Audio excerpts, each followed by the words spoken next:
Hello everyone, this is Fantasy-esque and welcome to Season 2 of Vampyre Clan in ClanGen. In the last episode, the clan experienced a heartbreaking death when Snappaw succumbed to her bite wound and died a young hero. While the vampires grieved, they also swore to remember her bravery for saving her grandmother's life. We are now picking up on the first turn of Greenleaf, and it is Moon 99, so let's dive in and take a look at what happens next. I think it's safe to say that the clan has not overcome their shock over the recent death.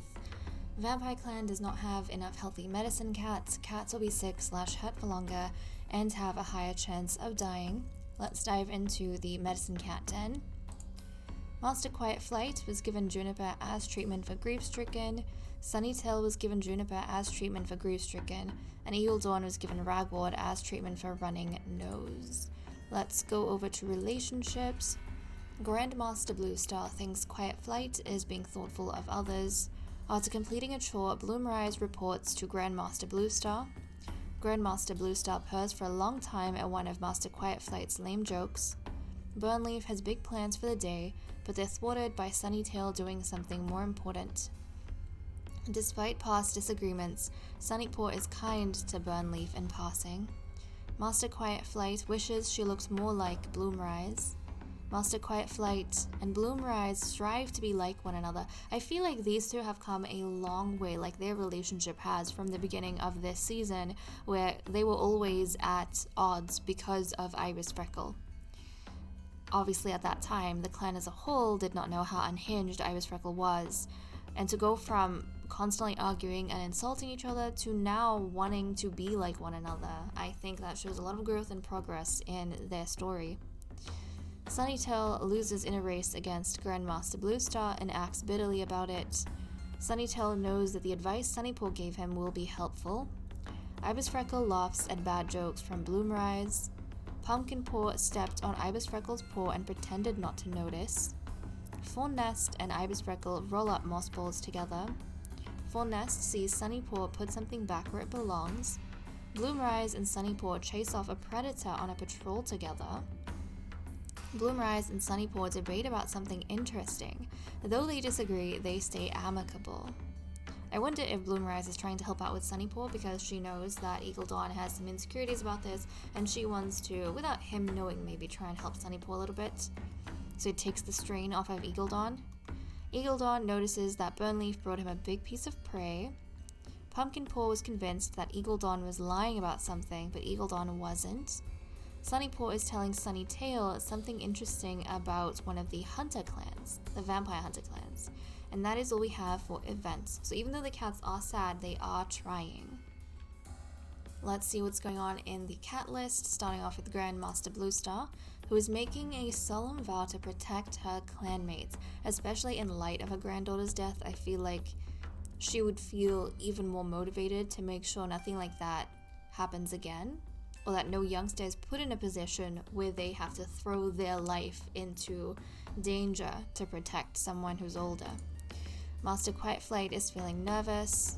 Sunnytail got distracted quite a bit today. Ibis Freckle can't sleep because of the bugs and the heat. Full Nest curses a squirrel that just barely got away. Bloomrise daydreams about being a warrior in Leopard Clan.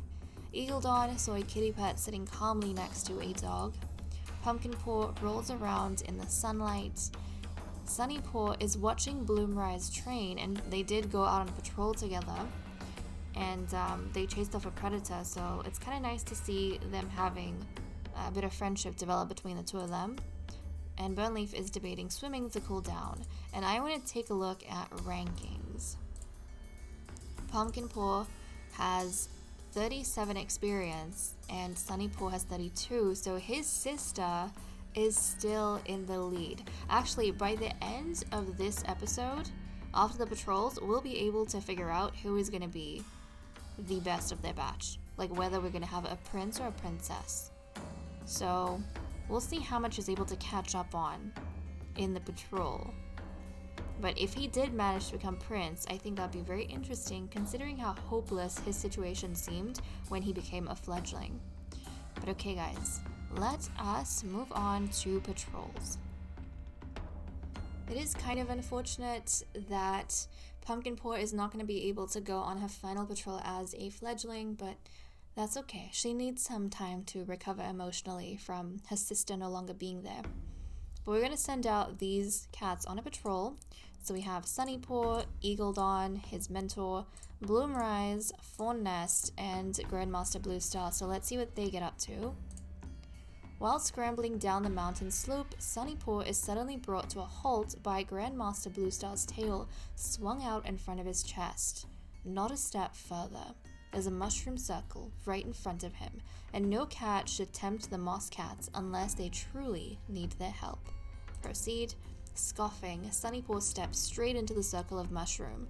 These aren't even poisonous. Sunnypaw doesn't know what Bluestar is on about, but something about this place makes his pelt prickle and stand on end for all his bravado.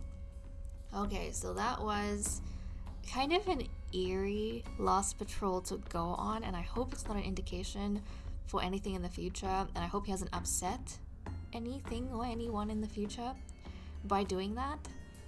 But that is all we managed to get done, and now we can go back to the cat list and take a look at our final rankings. And it seems as though we are going to have a pumpkin princess. So even though she spent the last couple of moons grieving, she still has more experience than her brother. She's at 37, Sunnypaw is at 33, so even though he tried, he really could not catch up to his sister. And I wonder how Pumpkin Paw would feel. I mean, she was always neck and neck with Snap Paw. And I'm questioning whether she's going to feel as though this victory is deserved because her sister is no longer here to see her be the princess. But okay guys, with that said and done, I am going to leave off here. Thank you so much for watching. I hope you all enjoyed, and I will see you next time. Bye bye.